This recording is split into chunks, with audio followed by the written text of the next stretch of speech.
Welcome back to the Hauntsville Cryptcast. This is the Hauntsville Cryptcast, and we're taking you to the Matthews Bridge. What's up, everybody? Welcome to the Hauntsville Cryptcast. I'm John. I'm Anna. And I'm Anthony. And that was an outplayed skit. I'm sorry. maybe 15, 20 years too late for that joke.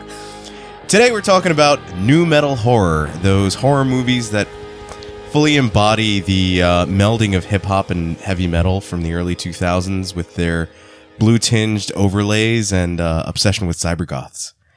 Guys, do you feel like you had a good understanding of what nu metal was before we started doing the research for this episode? So I grew up fully immersed in the world of metal and the metal community growing up. And no, I did not have a good understanding because I don't think anyone can confidently say that they have a good understanding of what constitutes as nu metal and what doesn't. Fair. And especially when it comes to horror films, I think there's films that have nu metal soundtracks, and then there's films that feel like they should. Right. I'm glad I wasn't alone on this. Because you guys grew up in the metal scene. I was and am and forever will be an emo kid. So a lot of this was new to me, and I felt like I was constantly asking you guys, like, what even are nu metal bands? And you guys were like, check out Korn, Slipknot, Limp Bizkit. And I'm like, okay, we're taking me back to like 8th grade, 9th grade. I remember these. Is POD... Yeah, POD could be considered nu metal. But they're also Christian propaganda, so you got to be careful because nu metal will get you. Is Mudvayne... Mudvayne is 100%. Oh, wait, no. Is Puddle of Mud? No. Nah. That's different. That's more just like alternative rock. Yeah, early 2000s alternative rock. Creed might be nu metal? No. Okay. No, nothing is ever Creed. We also had to get over the Creed. hump of Anthony thinking that everything is Creed. Most things sound like Creed. I feel like Puddle of Mud sounded like Creed. Puddle of Mud sounded like Creed by way of the vocals. Kind of, sort of. But like Creed was singing about like Jesus, and Like Puddle of POD. Mud was like POD, which I didn't realize until way later on. I was not one of those people that was like, oh, this is a Christian metal band, until everyone told me that Creed was a Christian rock band. Same thing with POD. When I heard Alive, I was like, oh, this is a love song. And then I realized 15 or 20 years later, like, oh, he's singing about finding Christ. So there's experiences to be had. Even Youth of the Nation is just like trying to indoctrinate kids into the church, which is just terrifying that they were like, oh, there's a scene that's really popular, let's go get them. Well, Youth of the Nation was more like them singing from the perspective of like all the disenfranchised kids, and then them saying like, yeah, everybody's forgotten about us, but we're the youth of the nation, so we're going to take care of us. That's like the first verse is about like a school shooting. The second verse is about a girl who's trying to use like sex to get connections and find love, and so that was less indoctrination-y than Alive was. That's for fair. sure.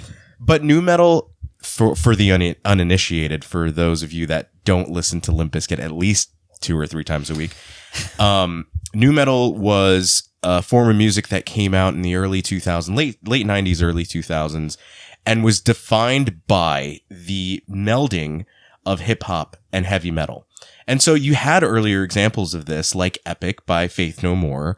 Beastie Boys started out as a hardcore band, and then they moved their way to hip hop. So a lot of times, Beastie Boys nu metal? No. Beastie Boys is not nu metal. No. This is where it gets But these confusing because were- neither are Faith No More either. Yeah. So like those were the earlier proto nu metal, if you will. It was like the Aerosmith Run DMC and Yes, like yeah. where, they were like, oh, worlds collide. And now once you had Korn kind of saying, hey, we're going to eschew the usual like thrash metal riffs that are more prominent in heavy metal right now, and we're going to take some of the groove riffs of COC and Pantera and also add in some of the heaviness of Sepultura, but with our California style, bringing in those hip hop influences, especially with the bass and drums. That's where we started getting nu metal. I really like how much they embraced scatting in Yeah. metal. I feel like I heard a lot more scatting while listening to new metal than I have in a lot of jazz. Yeah, no, pretty much. I feel like pretty much. Korn is inspired by every single piece of music that ever existed, and they try and make it work in one place. And somehow it works really well for me because I love Korn. Yeah. And I don't love a lot of new metal. And this episode actually confirmed in my head, like, yeah, no, I'm very select with it. But Korn I love, and I love them more as I grow older, which I didn't think was going to happen. I thought that they were just a teenage obsession, and I revisited them and I was like, actually, there's a lot here that, you know, they're just so influenced by so many different things. And I'm obsessed with groove metal in general. So the fact that they've taken like that kind of southern groove metal and then gone, yeah, but we're not southern and we're goths, so we're just gonna, we don't really fit in with industrial goths either, so like let's just find a balance somewhere. Yeah, and they literally flipped the music world on its head. That was what, 1993, 1994. And then as the 90s went on, now you're getting Rage Against the Machine, who are not new metal. Okay. No. Thank you. But again, bringing in those hip hop influences. Anthony had a great question, which was, is rap metal new metal, and can new metal be rap metal? And I said, yes, new metal can be rap metal, but not all rap metal is new metal. I was going to ask about Mindless Self-Indulgent and Insane Clown Posse. Yeah, like Insane Clown Posse, I don't think anybody wants to claim except for the Juggalos. And I. But yeah, and Anthony. Whoop, But Mindless Self-Indulgence was more of like what has become, what is it called? Hyperpop. You know what I mean? Where it's like, it's I think their later industrial. albums, yeah. Yeah, it's industrial, and it's less new metal. More of the industrial sound, just like, you know, sped up times 2. Where I came into new metal was the genre that was coming out when I was like discovering my own bands, where like I was always into rock music. That's what I grew up with at home. But then it was, I'm doing my homework and I have the radio on. Now Linkin Park is coming up on the radio. I remember the first time seeing the video for My Generation by Limp Bizkit, and I was like obsessed. I wanted to be Wes Borland so bad. I think I still do. Okay, I thought you were going to say Fred Durst, and I was like, how could you have watched that and wanted to be Fred Durst? Because Fred Durst is my biggest problem with... I get it, though. I mean, no offense to Fred Durst as a person. I'm sure you're listening. I don't know him as a person. I don't know anything incriminating about him at all. But looking at him for some reason really bothers me, because... I don't know what it is, because I don't know how old he is. And again, I'm so sorry, Fred Durst, because I don't know you and I don't know how old you are. But in my teenage brain, it was like looking at someone's granddad, picking them up from school, wearing a teenager's clothes with the backwards hat.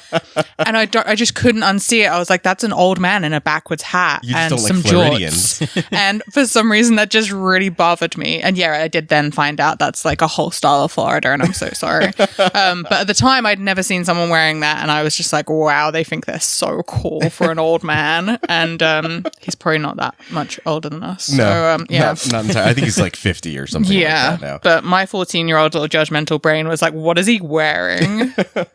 So the great thing with new metal as that was coming out is, and where this ties in with the general idea of the episode, is that during the early 2000s, I feel like that's the last time that we had any form of metal on mainstream radio and TV. It was much more widespread. It was much more accessible. Like if you listen to Korn, if you listen to Linkin Park nowadays, what seems incredibly listener friendly and accessible back then was pretty extreme. And, you know, meanwhile, you had bands like Cannibal Corpse putting out albums, you know what I mean? You had Carcass putting out albums. So there was actual extreme metal, but for someone coming from listening to the Beatles and Led Zeppelin and Black Sabbath and the Ramones, this was now the attitude of hip hop, which I did not like at all at the time. So this kind of gave me the pass to feel like I could relate to my peers who did listen to hip hop and also have this heavier sound. And because it was more widespread, you were seeing new metal bands on MTV. Yeah. Korn's video for Got the Life spent, I forget how many weeks on TRL, So it was on TRL for so long that they finally had to retire the video. And they were like, okay, these guys have been on the charts for us for so long, we can no longer play this music video. That's how much of a hold nu metal had on the general public. Yeah, I feel like Slipknot was everywhere. Like the masks were iconic. The characters that they play essentially are iconic. And Slipknot too was like pretty extreme. You saw them less on MTV, but you saw them in Rollerball. And they had a guest spot on the, not a guest spot, but they had a spot on the soundtrack for Resident Evil. So yeah, 100%. You've got now mainstream folks being exposed to these nu metal bands by way of these nu metal horror movies. And I'm glad that you brought up Slipknot because that brings me to one of the first ones that I can think of is Resident Evil. Yeah. I think that that's a prime example where you've got the leather, the attitude, the industrial music throughout the soundtrack, but then also the nu metal bands that were all over this soundtrack. So on top of the nu metal bands that are all over that soundtrack, the score was also composed by Marilyn Manson. Yep. Is Manson nu metal? I think in the later years, he was like adopted by the nu metal community, but he wasn't necessarily nu metal. He's more industrial too. Yeah, I was going to say I was saying to Ant, there is such a fine line between industrial goth music and nu metal, and Corner I think are on the border. Like if they just switched a tiny bit, they could absolutely fit in with the industrial goth scene. Marilyn Manson I always think has been teetering in their own sort of his own world. And then you just clock that way a little bit more and you got like Nine Inch Nails. Yeah. Pretty much. They were a great example though. So yeah, having Marilyn Manson involved so heavily on the soundtrack gave it that it felt very current. And the movie itself has a bit of like that nu metal attitude where this was one of the first times we were getting a video game movie adapted like this. I think before that, we really only had the Super Mario movie and Mortal Kombat. And House of the Dead. Well, was House of the Dead before this? Yeah. It was. Okay. Interesting. I thought that it was afterwards.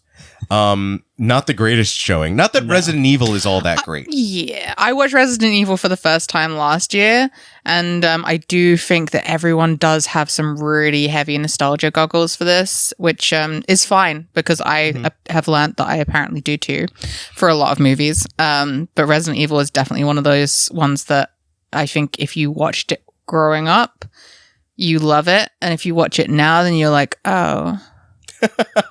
I love these movies. So the first and second ones I absolutely adore. But the first one especially, my brother and I were huge Resident Evil fans. My brother played the games way more than I did, but I remember us finally getting to watch the movie. And once you realize like, oh, this is nothing to do with the video game itself. This is a much different story. They're going down a whole different path on their own, but you've got the touches of the video game in there. That's what felt cool. We grew up loving zombie movies. You know, I was fully in the midst of my little burgeoning nu metal fanatic phase. And just the quickness with which the movie's edited, how action-packed it was. I mean, the hallway scene with the laser itself is like, I could talk about that scene for hours. But yeah, is it a great movie? No. Yes. But it's a good time. It's a really good time. I think so. I'm glad you brought up the editing because when I was doing this, and as we've learned from the beginning of this episode, I have no idea what I was doing in this research. But I found that a lot of the nu metal vibes in these movies live in the lighting and the editing. Mm-hmm. And I think that really is reminiscent of having so much exposure through the music videos during the times that these movies were being made. Because those are the thing, like you said, they're popular. Everybody's watching them. Everybody was glued to their screens for MTV and Fuse. Mm-hmm. So if the kids are tuning into that, of course, the movies are going to follow. And Resident Evil has, like you said in the beginning, those cold blues. It's got some sharp editing styles. And throughout this process, I think what I really liked about this was I feel like these nu metal horror movies, they're very heavily aestheticized. Yeah. I think they really give a shit when they have the budget to give a shit. Mm-hmm. And I kind of feel like they've they were like an evolution point of grindhouse, which, as we know, is like my favorite subgenre. I think nu metal loves an apparatus. Come back to the hallway of Resident Evil, but there's so much. Nu metal loves a monster. And it's not afraid to get schlocky and gory. I love that you bring up the aesthetic and how stylized everything was. Because, and specifically with the music videos, because you see a lot of the nu metal guys wanting to move into directing, Fred Durst being one. Mike Shinoda and Mr. Hahn of Linkin Park were the directors for all of their music videos in the earlier days. So they were also really taking in a lot of inspiration from the horror movies of the time. So you can see how it's just this loop constantly going between the music scene and the movies, and they're just feeding into one another. So like if you take a look at the video for Crawling by Linkin Park, that feels like something that could lead directly to Underworld. Underworld is another one where they had the look and the obsession with all the leather and PVC of that underground goth world of the early 2000s. And that's another movie that I think of where I'm like, I can rewatch it a million times. I love the movie. It's not phenomenal, but again, I think it is a nostalgia thing in the way that I can listen to early 2000s nu metal and have a lot of the same nostalgia and appreciate it for what it was and where I was at that point in time too. But Underworld, I think between Underworld and Resident Evil, the Underworld series was probably like a little crazier. They went crazier with their monster hybrids and stuff. Yeah. Well, yeah. Resident Evil could have afforded to get crazier. We got Nemesis and that was nice. Yeah. So what tips Underworld off of Gothic and into nu metal? Like, what's the difference there? I think it's the leather. It literally They're so iconically Gothic. Yeah. Okay, but I just feel like that came from goth. Yes. Like which everything a lot of that things from I nu metal mean, came from yeah, goth. obviously nu metal was new. And you know, with an umlaut. and yeah, so obviously it came up through the goth evolution. But I think does Underworld even have nu metal in the soundtrack? I don't know Underworld. That again, it's another one I watched on the same week as Resident Evil for the first time. So I was like, well, I don't think you would have liked my reaction, because I had exactly the same reaction to Underworld as I did to Resident Evil. I was like, nostalgia goggles. Okay, I get it. Yeah. But I do feel like both those films are so similar to me. I was like, one's got lights on, one's got lights off. That's pretty much it. And these are pretty much the same thing. But there's also like such an obviously I love vampire movies so much. So does the nu metal genre. So does nu metal genre. But there is this border where vampires get a little bit too emo and I'm like, oh, shut up. Like Angel from Buffy. They get to that level where I'm like, oh, come on. And Underworld felt to me very like, oh, I'm so sad because I'm a vampire. I was like, no, that's not. A nu metal vampire would be like, yeah, I'm a vampire. Like Blade. What? And then start scatting. I don't know. Kind of like Blade. And then start scatting. I want to suck your blood. So I guess what makes it nu metal for me is the way that they tried to reimagine the Lycans. Specifically, so the werewolves. The werewolves were nu metal part for you. Yes, I will give you that. Doesn't one of them like have like grills? No, the vampires have grills. The vampires to have bite the grills. Yeah, the werewolves. Yeah, but they. I also have a pair of those grills somewhere. You wind up having like they looked more like pit bulls than wolves, you know, or almost more like cat creatures, kind of. So they were trying to take what was there before and modernize it. That's what kind of makes it nu metal to me. We did have some nu metal on the soundtrack as well. Okay. But it looks like it should have a nu metal soundtrack. Yeah. It just acts like a whiny emo music video. Yeah. But I mean, I can harp on all of these, but then I didn't even rewatch it because I was worried. But I know that I have nostalgia goggles for Queen of the Damned. Yeah. Because I was like, oh, John hasn't watched it. I'm so excited. He's going to love this movie. It was so cool. And then you were like, yep, I watched it. It was something. And I was like, oh no. And I realized, I was saying to Ant earlier, I watched this film last 21 years ago. And I was like, do I rewatch it before this episode to like prove a point, or do I just sit here and go, oh, it's probably nostalgia? Like, but I watched that movie on repeat every day for at least a year. Yeah. Yeah. Mostly for the soundtrack. And you cannot get more new metal than that film to me. Yeah. I think that's the one that takes the cake. Yes. As far as blending the music and the aesthetic and the way that they interjected the music into the movie. So, like, we've always cracked up because and it brings up a good point. I had not watched Queen of the Damned all the way through until this past week or so. Because anytime I tried to watch it, I was like, this sucks. Once we get past Akasha and Lestat kind of like, you know, falling in love and they're flirting and everything, it's like the rest of the story just falls apart for me. That happens like an hour into the movie, John. Yeah, but and it's kind of a trudge leading up to that point too. I mean, he's the worst Lestat. He's is. awful. But I do think that it's everyone's awful apart from Akasha. Mhm, like she truly is the saving grace of that movie. But stylistically, it's so good. Yes, stylistically, it's everything that you would want out of a new metal horror movie. Down to the fact, for better or for worse, that they had Jonathan Davis do the singing voice for Lestat.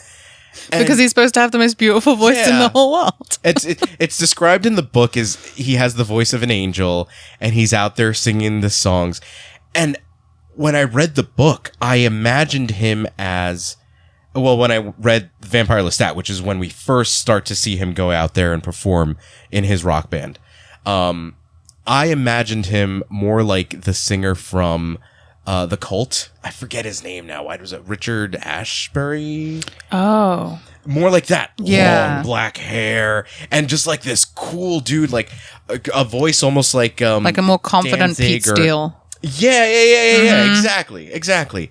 So you would think something like that, but no, we end up with Pete Townshend's son coming out and he's laying our introduction to Lestat. He's just laying across amplifiers and just starts going with Jonathan Davis's voice. And I'm like, okay, this is not at all what I imagined. It's so fun. It is. It's so campy and it's so out there.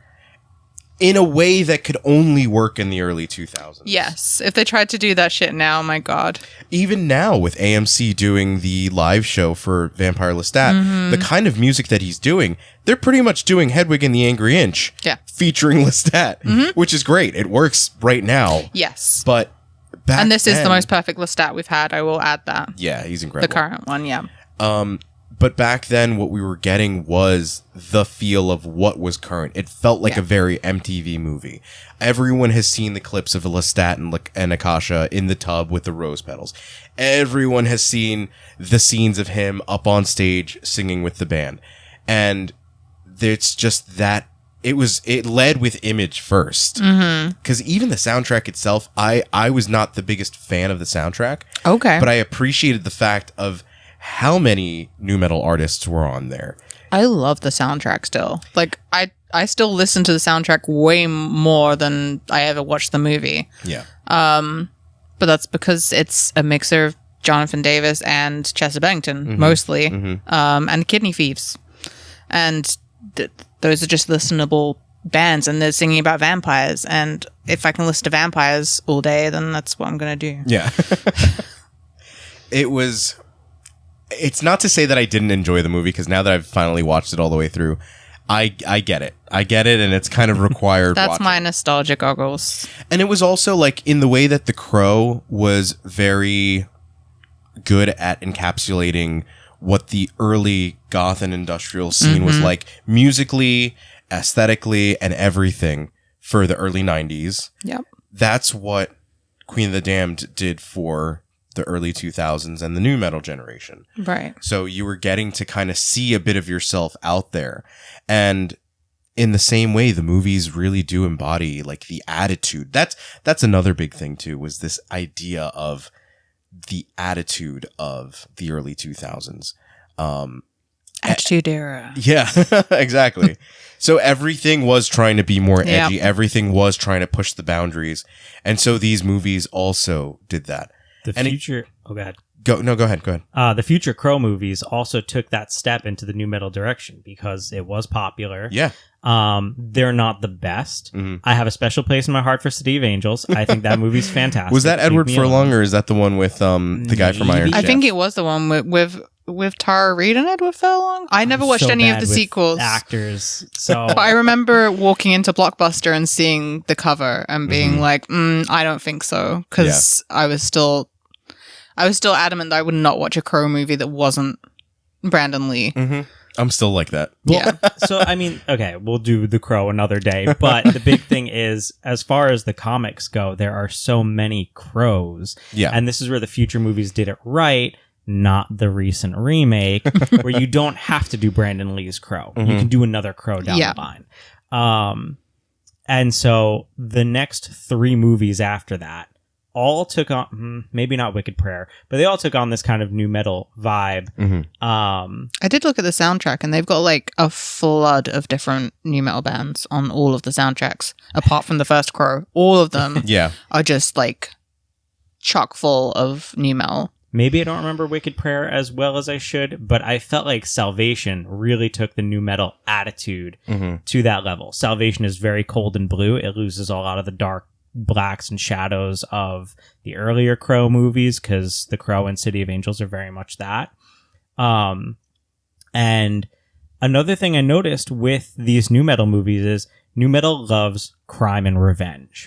Yeah. And Salvation is just that. You have Yeah. a wrongfully convicted person who gets the death penalty, and so he comes back a crow and tries to avenge the dirty police system that made this happen to him. Yeah.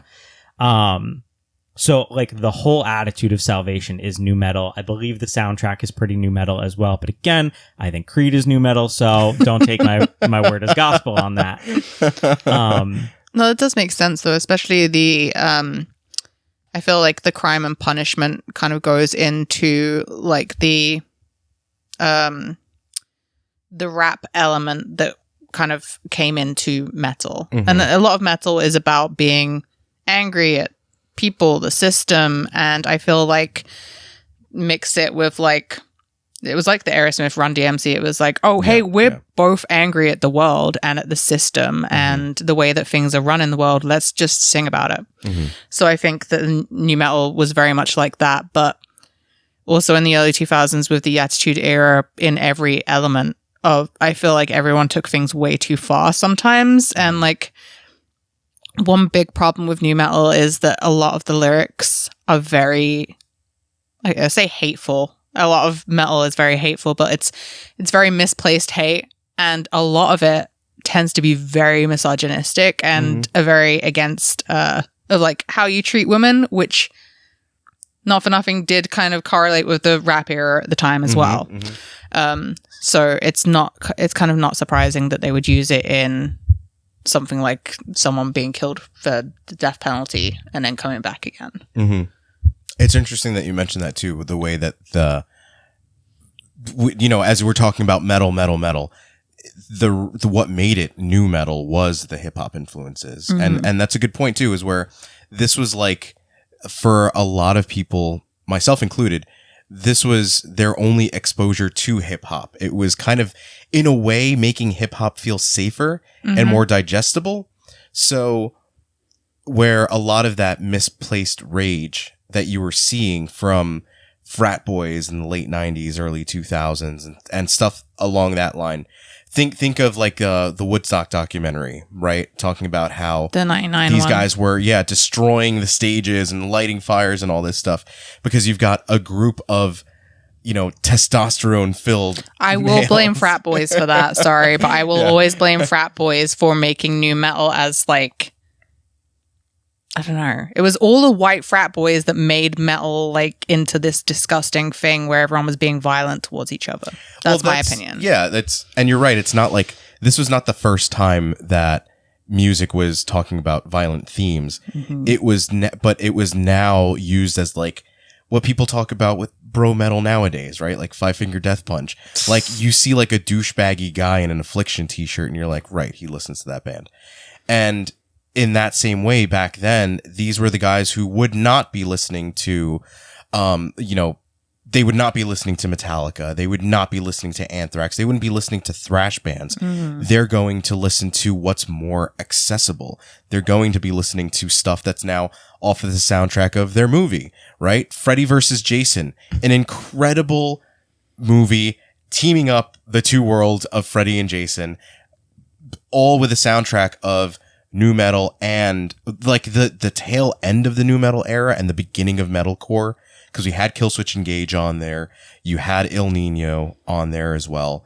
And Slipknot also, I think, if I'm not mistaken. Okay, I feel like this episode is like targeted against me because I think you just don't like nu metal. Apparently, I just don't like nu metal or nu metal movies because, again, I didn't rewatch it, but I watched Freddy vs. Jason the first time and had so many issues with it. I was like, oh, I hate this, and I turned it off. But is it because you didn't feel it was a good representation of Freddy or Jason? Yeah, I was like, I don't give a shit about that.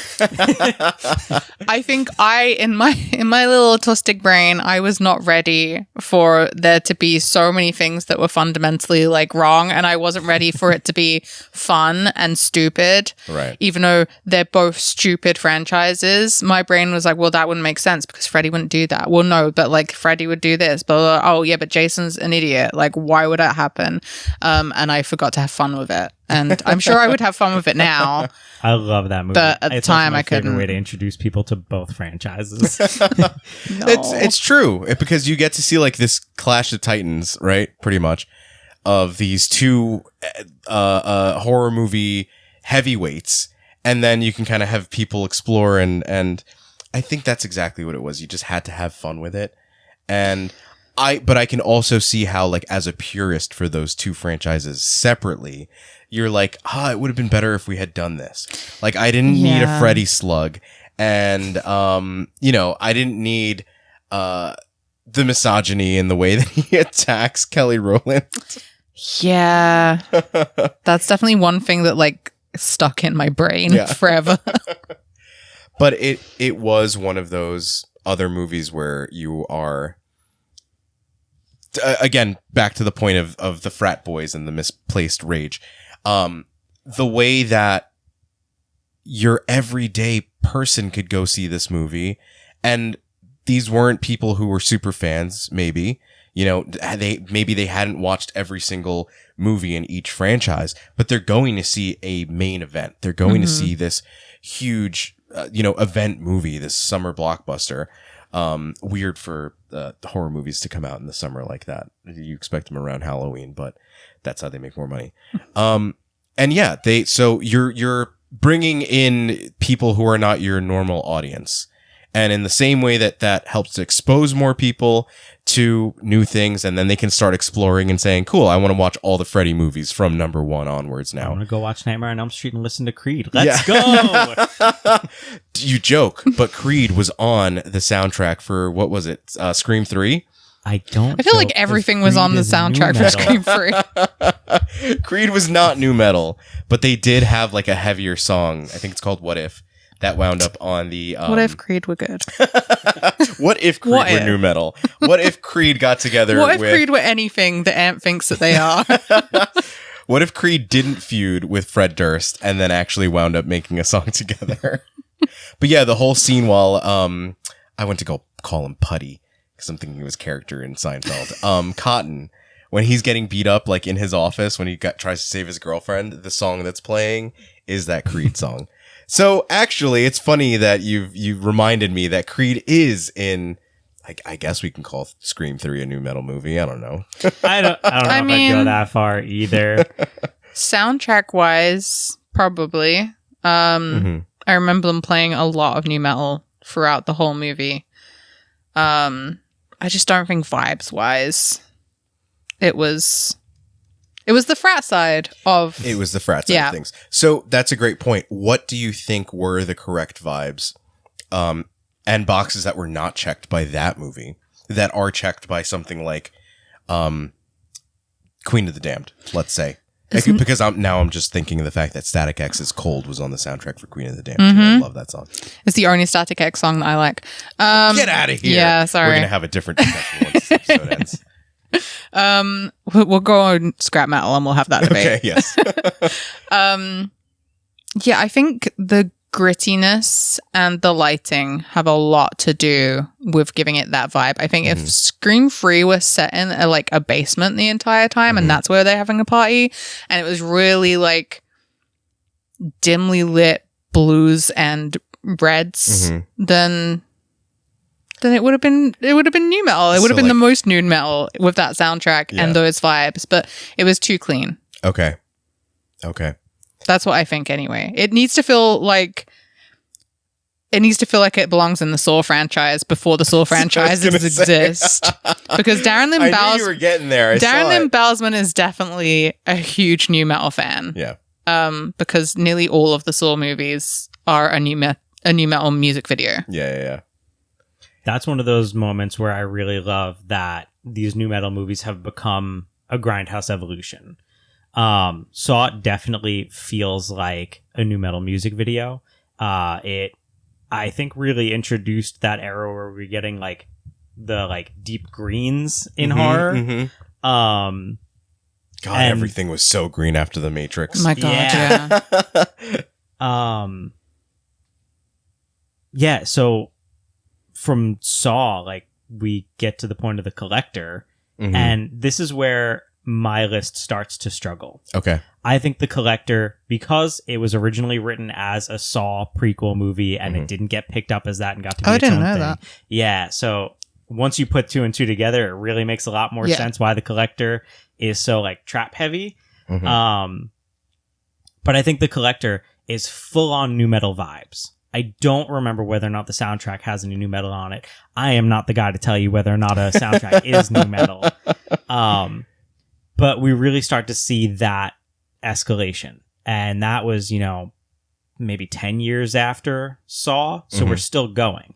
And with the Saw movies still going, that opens the door to keep going back to this nostalgic early 2000s new metal aesthetic and give it a reason. One of the things that I love about Saw, The Collector, and Freddy versus Jason, all of those feel in line with the 2003 Texas Chainsaw Massacre, which I feel would have also been new metal vibes, but doesn't have a new metal soundtrack. Also too bright. Yeah. Right? 2003? It's too bright. No, that one dips deep into the, it starts out bright. It starts out on that. Oh, yeah, the evenings are very, House of Wax lit, actually. Yeah. And most of the movie is that one night. That's true. But still, all I think about is the brightness for some reason when it comes to Texas Chainsaw Massacre. Yeah. It's a much more summery movie, So and I love that you asked about that and The Devil's Rejects and asked if Devil's Rejects was new metal. Because I could see you trying to figure out where this was going. You know what I mean? Yeah. So Devil's Rejects opens a whole new can of worms for me. Okay. Because let's see them worms. Maybe not specifically Devil's Rejects, but House of a Thousand Corpses is shot like a music video from the early 2000s. Everything aesthetically looks like it should have been on MTV in the early 2000s. Yeah. Rob Zombie is not new metal, right? It's shot like a White Zombie specific music video. Yeah. Absolutely. So not a new metal movie. If you were going to do a movie marathon with new metal vibes, you wouldn't put House of a Thousand Corpses in. I would put it more with Southern stuff. Oh, but I don't know, because House of a Thousand Corpses, I get what you mean, because I have to question myself on this as well, but I don't feel like anything Rob Zombie fits nu metal. I'll fight you on that because 31, not didn't a see- great Rob Zombie movie. I never saw it. But 31 fits that Saw aesthetic. 31 is very nu metal vibes. Okay. Yeah, if they had thrown a bunch of like new metal bound bands onto that soundtrack, it would have felt like that. I unfortunately saw Interesting. 31. I also Okay. unfortunately saw 31. I didn't want to put myself for any more Rob Don't. Zombie movies, so Don't. I just gave up on. Hot Lords take, of I had Salem fun in Three is from Hell. the last good movie he ever made. That's the last one I tried to watch, and I was like, "This is so bad, I can't deal with it." But I did get 30 minutes in, and it was like so soon after the breakup with Rob Zombie that I was like, "Let's not go back to the exes, guys. Let's Right. never do that." So yeah, Rob Zombie definitely confused me on this list. Not so much specifically Devil's Rejects, but I think that probably is my favorite Rob Zombie film. So if I had to go and rewatch one of them, it would have been that one for Right. this. But yeah, that's like my list really falls into has nu metal vibes, but doesn't have a nu metal soundtrack. Because I feel like a lot of that, a lot of filmmakers took that aesthetic and those ideals after the success of things like House of Wax, right?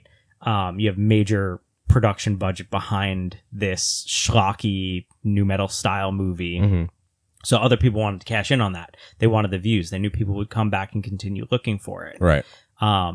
So, I'm coming across these movies where I'm like, well, this looks like a nu metal music video. So if I sit here and I watch it and I put nu metal that I've like actively gotten from you guys over the score, is this a nu metal movie?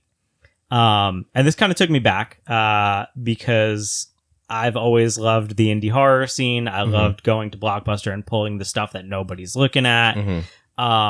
And I got a deep love in my heart for the movie Laid to Rest Okay. and its sequel Chrome Skull.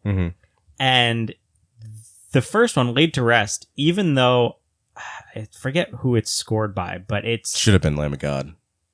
maybe that movie. If you sit there and just put a nu metal score over that movie, it fits perfectly. Yeah. That movie is like all about the melodrama, the harsh cuts. I think it's got a couple slow-mo sequences. Nu metal music videos and nu metal movies love a shitty slow-mo. They love shitty Yeah, slow-mo, they do. and they love the quick kind of edit. Yes. With like the scene where like the camera's spinning around the protagonist as well. Makes me think of 13 Ghosts. Yes. 13 Yes. Ghosts could be. I don't think there was a lot of nu metal on No, that they're, soundtrack. like but they. It sounds like they starting to try and play music at one point Yeah, where yeah, she's yeah. getting herself ready to Yeah. like go and help, and I'm like, yeah, and then we just stop. And there's not really a score the rest of the movie, and I was like, in my head I remember this being like sludgy, grimy 2000s like pinnacle. It's still fantastic, but it definitely not got as much nu metal as I thought it had. But it still feels so much like but it is also slightly industrial because the visuals are very like Geiger esque and choppy. yeah. So I don't know. It's in the edit. It's edited But like a it's music still video. great. It feels like a music Yes. video. So you're watching, a seizure-inducing music video for an hour and 30 minutes. I mean, it did get to a point with this where we kind of went through a list of any horror movie that was made in the early 2000s, and we were just going, is this a nu metal movie? Is this a new? And sometimes I couldn't answer. I was like, it looks like it might be.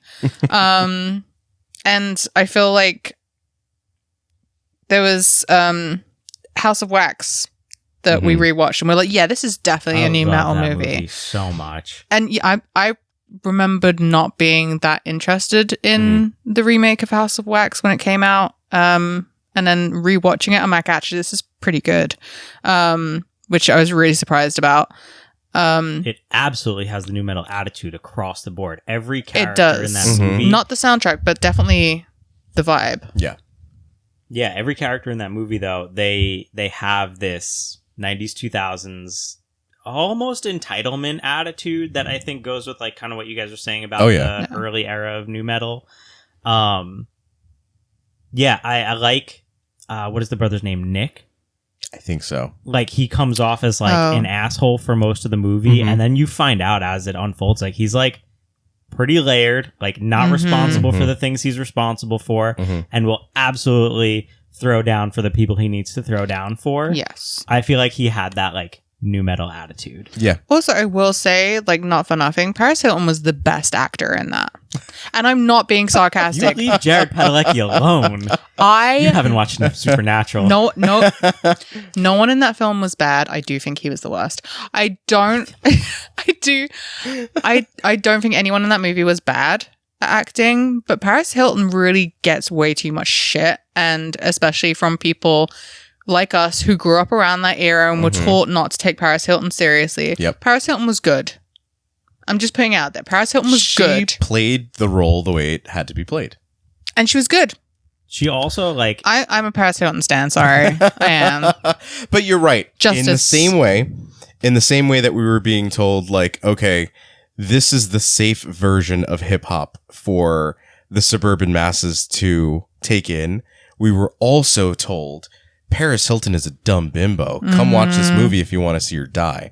You know, so all of the 2000s movies took like the sex and boobs from the 80s and then said like, now sex and boobs, but a little bit more violent. And like, you know what I mean? Like it just had that 90s, like Yeah. 2000s. I feel like we're having a attitude resurgence to it. of that now, so it fits. Every time Kind of. the world is near to collapse, they go, "Hey, girls are dumb and they have tits. Let's go and watch them. They don't mind." And I honestly, we're at that pinnacle again where we're going back to that era of like, girls are dumb. Watch their tits. So what you're saying is, if we were to direct a new metal movie, we would have tons of Creed. No, we would have. Oh, so here's don't what I'm let me do envisioning. the music. The intro starts out with "My Generation" by Limp Bizkit playing, like that meme where it's like, "This would be my." If it must. This would be the intro to my movie.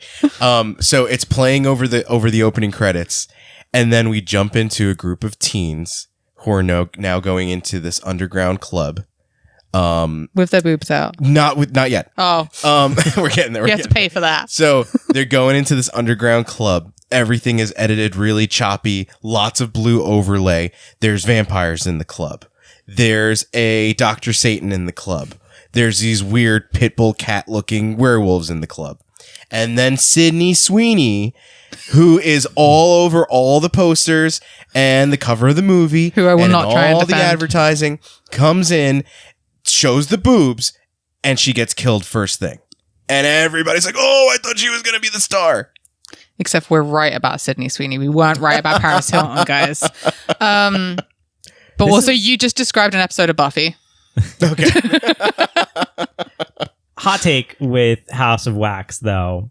Going back and rewatching it, Paris Hilton didn't deserve to die. The two girls in that movie No. are the smartest characters and actively, at multiple turns, have tried to not follow the like dumb horror tropes. Except the one girl, the Carly, I think her character's name is, where she's like, I want to follow the stench of rot. I want to Is go that where Alicia that is. Yeah, Cuthbert? Yeah. Yeah. And then Paris Hilton goes, "Why?"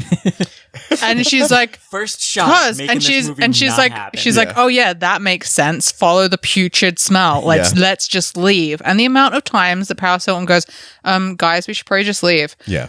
No, you should probably not do that. Like, maybe we should just turn around and go home. And no one listens to her. And I'm like, oh, this is so tragic. So the point is just listen to Paris Hilton and Yes. everything will be fine. Well, the point of horror in general is listen to a smart woman. There you go. And saying that's hot. Yes. One of the other characters said that's hot though, and I was like, that's a waste. If you're going to pay her, you may as well just make her say her line. It did get very hot in House of Wax. That would have been the perfect ending if she'd survived though, and she was standing outside and she was like, that's hot. That's how I would have ended that movie. That would have been perfect. Roll the credits. Yes. Play Slipknot Paris over Hilton the survives, credits. gets We're her good. punchline in. Everyone's happy. There's so much love in House of Wax. I wish people would like go back and give it another shot because like Is it not universally loved? I don't know. I feel like I don't. I mean, hear people I talk didn't. about I it a didn't lot. know if I really remembered liking it that much until I went back and watched it and was like, "Oh, this is actually pretty good." I love that movie. Yeah. Yeah. I will say I've never seen the original and I've never seen Tourist Excuse Trap, So, yeah, there's that. I don't know how you married me without watching House of Wax. I did watch House of Wax, just the other one. Annulment. Got to pray to the Vincent Price Shrine tonight for forgiveness. Okay, well then that's just another one that we're going to have to do, and another episode that we're going to have to do on the original House of Wax. Yeah, I would like to do like the comparison. It's not an email. But everybody says that House of Wax is more of a remake of Tourist Trap, and that doesn't mean anything to me. Oh yeah, they're completely different films. Original House of Wax is absolutely not the story of House of Wax. Oh no, I had a thread. It's gone. It's gone, guys. Was it a thread durst? Jail It's immediately. never Fred. Take away the mic privilege. Why do I hate Fred Durst so much? I don't I'm know. so sorry, Fred society Durst. told you to hate Fred Durst Just in like the they same told us to way. hate Paris Hilton. Exactly. They're both victims of the that's time. probably it. Yeah. Honestly, all the cool metal bands told us to hate Fred Durst.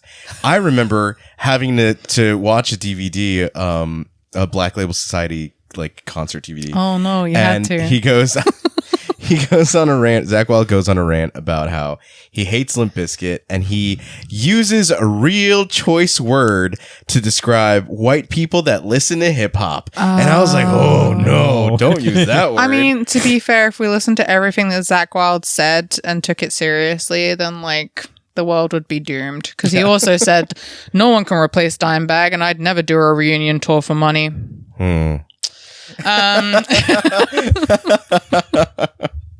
Anyway, it's not about Zakk Wylde. It never will be. Where I do know that I have the guilty pleasure of nostalgia goggles, and I just pushed Anna onto this one today. Right before this episode, I made her watch the 1997 Spawn. Oh, You sure did. I love that movie, but I recognize that it's not a good movie. yeah.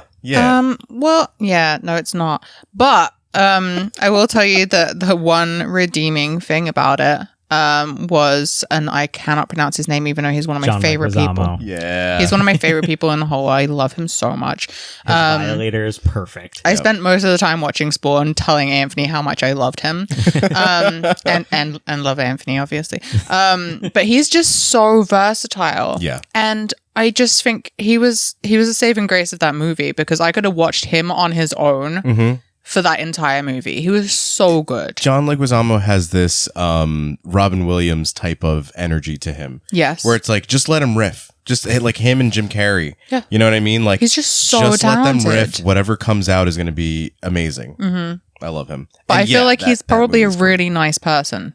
Yes. Like Jim Carrey. I feel like Yeah. he's got it, and Robin Williams. Yeah. But I hope that he's really happy. But like, he's just so adaptable. It's just crazy. You I never recognize him in a role, and those are my favorite actors. The ones that I'm like, oh my god, was that him? Yeah.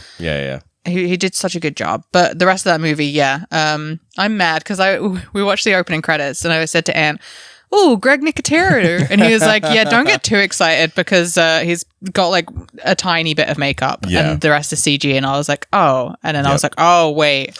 Violator in There's clown so form much is CG. great. Spawn's actual physical costume is great. The heavy reliance on CG for Violator's demon form, for Malbosia, for the use of the Necro suit, like so wasted. Like, you got Greg Nicotero. Like, we didn't really need most of the CG bullshit in this movie, but I'm currently beefing with Todd McFarlane because he's so pro AI and he's pumped out about 40 Spawn variants a year. But it makes sense thinking seeing people that. give a shit. Just go back and do one good one. Yeah. But I fully believe now, knowing that since he's the executive producer on that movie, he probably had a hand and be like, yeah, use the CG. It's cutting edge technology. We don't need to do any of this practically. I'm sure a lot of it came down to time, because this is also, we're talking about after Jurassic Park. So the ability to do good CG was there. I think it just came down to a time and money thing.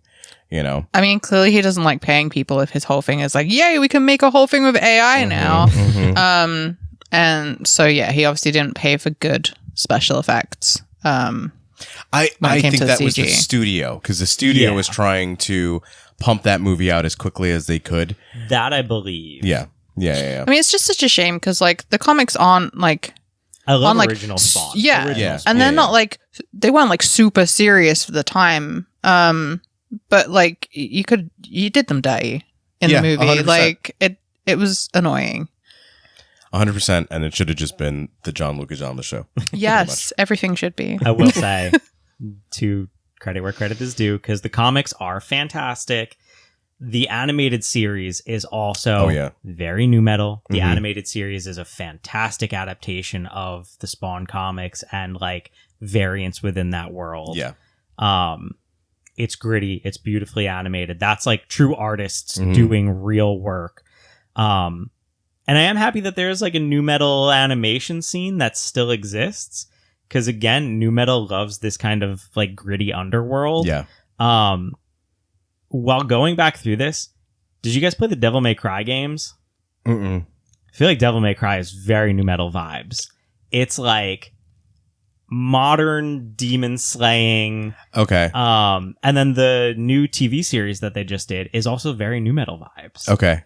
I have to check it out. I know how popular that was back then. I just wasn't on it, you know. I had stopped playing video games by that point.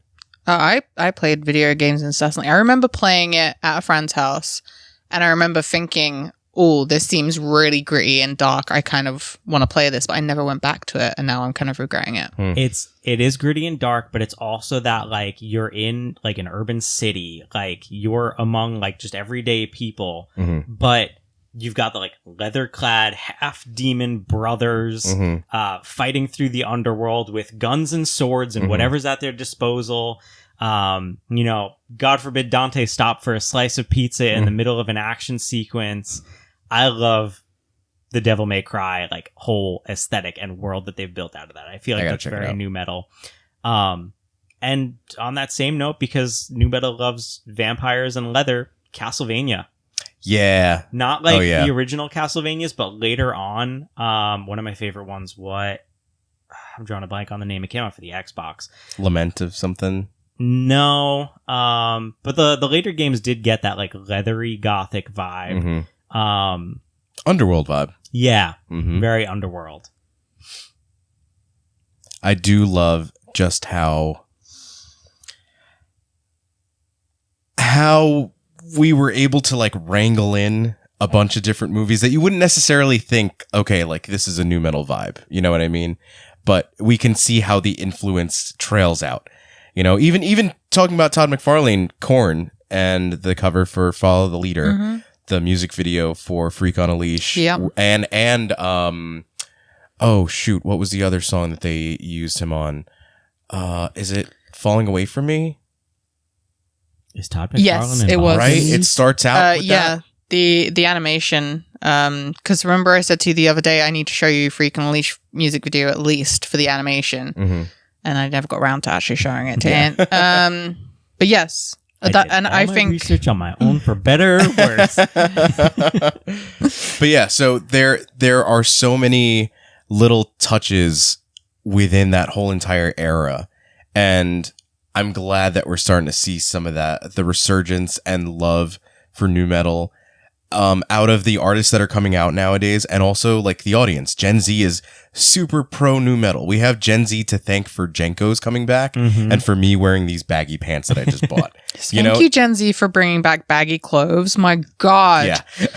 I've been so uncomfortable for decades and just waiting for people to be okay with me swamping my body in fabric again. So thank you so much for bringing that back. And that's why I think Gen Z deserves a good crow. Or just watch the original because it's perfect and you cannot get better than it. But a crow for them. He's everyone's crow. He is everyone's crow. I love the crow, but you can do more crows. But they won't be as good. I don't know. The crow and Hack Slash won't be as good as Brandon Lee, but I think that is a great recent Crow that needs an adaptation. Oh, Hack Slash is also new metal vibes. Comic book wise, like, hell yeah. Huh. That is like... Yeah, no, that's actually on the money, yeah. And there's a lot of hack slash crossovers with, like, Evil Dead and... Yeah, she teams up with Ash. She beats the shit out of Chucky. I think there's a hack slash crossover for Nightmare on Elm Street and Friday the 13th, but there's a comic book out there that came out after the movie because we were supposed to get a movie, and it's Army of Darkness versus Freddy versus Jason. Yes. Yeah. And that fucking rules. Yeah. I mean, I'm glad we didn't get that, but I want it. I still want it. I just feel like, I don't know. Give me Lee Cronin's Army of Darkness versus... I mean, to be fair, actually, no, like, it just makes me see how silly all of those franchises are, so why did I take that movie seriously? Rewatch party. Yeah. Yeah.